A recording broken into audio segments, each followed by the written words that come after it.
আসসালামু আলাইকুম আমার প্রিয় ভাই বোনেরা, আজকে আমি একটা নতুন রেসিপি নিয়ে এসেছি। তো আজকে এই রেসিপিটা আমি করিনি, করেছে আমার বৌদি। আমার ভাইয়ের বাসায় গিয়েছিলাম, তো ভাইয়ের বউ রান্না করে খাওয়াবে, তো বলতেছে যে একটা রেসিপি ছাড়ো, আমি যে রান্নাটা করছি, তো এই জন্য একটা রেসিপি ছাড়া হবে। তো মুরগি নিয়েছে, তো এদিকে একটু আদা রসুন বাটা দিয়েছে, সাথে দিয়েছি লবণ আর একটু মশলা দিয়েছে, মানে নানান পদের মশলা মিলানো একসাথে এটা ব্লেন্ডার করেছিল, ওটা দিয়েছে। তো সব কিছু একসাথে দিয়ে করলাম এটি ভালো মতন। আবার একটু ম্যাগি মশলাও দিয়েছে, একটু সাথে একটু জিরা বাটা দিবে। তো এটি দিয়ে ভালো মতন করে মুরগিটি ভালো মতন এটি মেখে এটি ভেজে নিবে আর কি। তো একটু হলুদ মরিচও দিয়েছে এদিকে। তো তাদের বাসায় গিয়েছিলাম, তারা মানে কীভাবে রান্নাটা করছে ওইটাই আমি আজকে দেখাবো।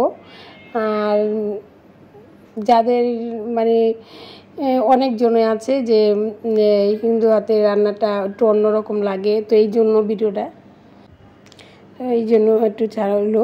আর এটা ভালো মতন মেখে এটি ভেজে নিচ্ছে, খুব সুন্দর করে মেখে নিয়েছে, যাতে প্রত্যেকটা মশলা মাংসের মধ্যে যায়, এভাবে মেখে তারপরে এই মাংসটি ভেজে নিয়েছে। আর এটা করলাম কক মুরগির মাংস। তো এটা ভালো মতন কেটে ধুয়ে তারপর সুন্দর মশলা দিয়ে এটি সুন্দর করে ভেজে নিচ্ছে। আর এটি করলাম আমার এক বৌদি করছে, আমি করছি না।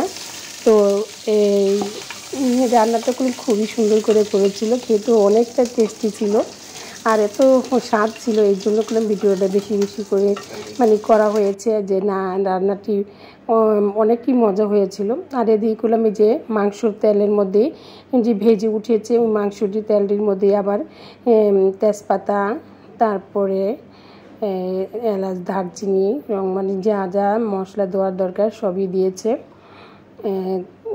দারচিনি দিয়েছে, গোলমরিচ দিয়েছে, রং দিয়েছে। তো এটি দিয়ে করলাম মাংস দিয়ে যে সব ভেজে তারপর পেঁয়াজ কুচিটি দিয়ে দিবে, পেঁয়াজ কুচিটিও দিয়ে দিয়েছে। তো পেঁয়াজ কুচিটিও হালকা ভেজে নেবে, ভাজা হলে তারপরে বাকি মশলাগুলো দিয়ে দিবে। তো একটু লালচা লালচা করে একটু ভেজে নিচ্ছে।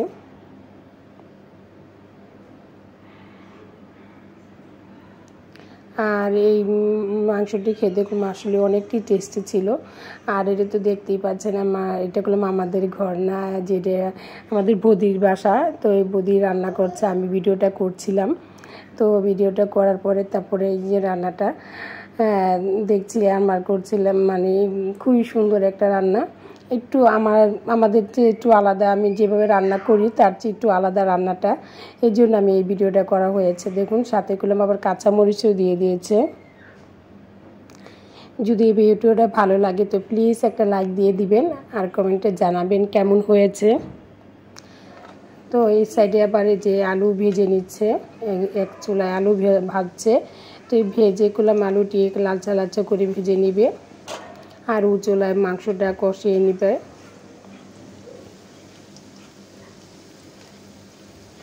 তো এটা সুন্দর করে ভেজে নিচ্ছে, একটু লালচা করে ভেজে নিচ্ছে।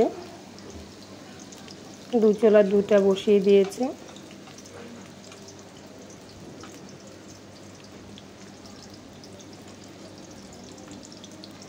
তো ভালো মতন ভালো মতন ভেজে নিচ্ছে, এই যে আলুটাও ভেজে নিচ্ছে। আর যারা এইভাবে রান্না করে খান তো তাদের তো বুঝেনি কেমনটা টেস্টি লাগে। আর এই যে রান্নাটা অনেক মজা হয়েছিল। আর সাথে করলাম একটু লবণ হলুদ দিয়ে দিবে আলুটির সাথে, যাতে একটু সুন্দর করে ভাজাটা হয় আর একটু লবণ ভিতরে যায়, এভাবে আর কি ভেজে নিচ্ছে।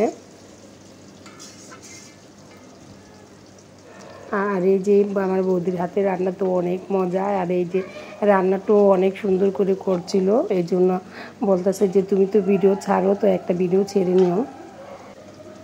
তো আমি এই যে এখন সুন্দর করে ভেজে লালচা, দেখুন একের পেঁয়াজগুলো একদম লালচা লালচা করে ভেজে নিচ্ছে। তো এখন মশলা যে দিয়ে দিবে, আলুটিও উঠিয়ে নিবে। আলুটিও ভাজা হয়ে গেছে। এখানে আলুটি লালচে লালচে করে ভেজে নিচ্ছে, আর এদিকে আদা রসুন বাটাটা দিয়ে দিচ্ছে, আর সাথে করলাম মশলাও দিয়ে দিবে। আর আমরা তো একটু মশলা একটু বেশি খাই, এরা একটু কম খায়। এই যে জিরা দিয়ে দিচ্ছি, অল্প একটু জিরা, মানে হাফ চামচের মতন। আবার একটু হলুদের গুঁড়াটা দিয়ে দিয়েছে, সাথে একটু মরিচের গুঁড়াও দিয়েছে। একদম অল্প হলুদের গুঁড়া, অল্প মরিচের গুঁড়া, অল্প জিরার গুঁড়া, আর সাথে একটু পানি দিয়ে দিয়েছে। আমরা যেহেতু মাংসের মধ্যে একটু মশলা আমি একটু বেশি খাই, কিন্তু আমার বৌদিগুলো এত মশলা খায় না, একদম সামান্য একটু মশলা দিয়ে আর কি রান্নাটা করে নিচ্ছে।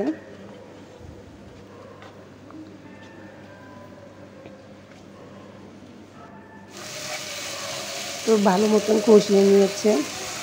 তো একদম ভালো মতন করে একদম শুকনো শুকনো করে কষিয়ে নিয়েছে। এখন একটু পানি দিয়ে তারপরে মাংসটি দিয়ে দিবে। যে মাংসটি ভেজে রেখেছিল ওটা দিয়ে দিবে।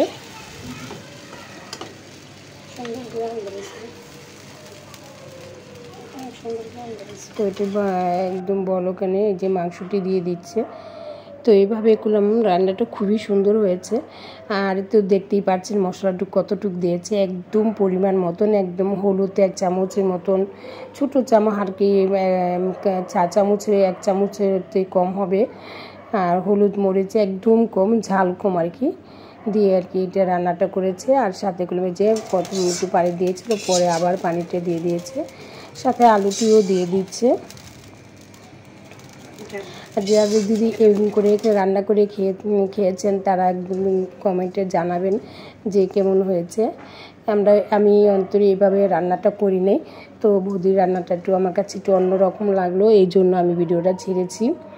তো দেখুন রান্নাটা খুব সুন্দর মাখা মাখা হয়েছে। তো সবাইকে অনেক অনেক ধন্যবাদ। আসসালামু আলাইকুম।